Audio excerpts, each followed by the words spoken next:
অত শত জানি না তোমার কি গরম হবে না হবে, তাড়াতাড়ি বাজার যাও, ময়দা গুঁড়ি নিয়ে এসে দাও। আজকের মধ্যেই জামাইকে পিঠে খাইয়ে কাল সকালেই জামাইকে বাড়ি পাঠিয়ে দেবো, তাহলে জামাই আর 15 দিন থাকতে পারবে না।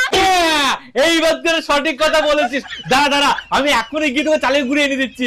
চলো চলো চলো চলো চলো। তুমি এখানে দাঁড়াও, আমি তোমাকে ব্যাগ এনে দিচ্ছি। আচ্ছা আচ্ছা, ঠিক আছে ঠিক আছে।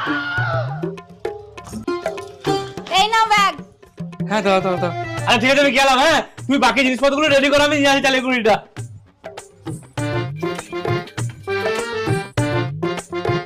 এই যে 500 চালের গুঁড়ি দাও, আর 1 কেজি ওই খেজুরি গুড় দাও দেখি। দিচ্ছি। এই না তোমার চালের গুঁড়ে, এই না তোমার গুড়।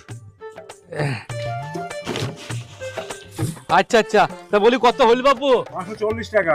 আচ্ছা আচ্ছা। টাকা দাও, ব্যাগে তো মাল ভরি নিলে। ও বাবা, টাকা তো খাতায় লিখে দাও, পরে দেবো। আমি মনুষ্য টাকা পেলে। আচ্ছা ঠিক আছে, আসি আমি তাইলে। হ্যাঁ।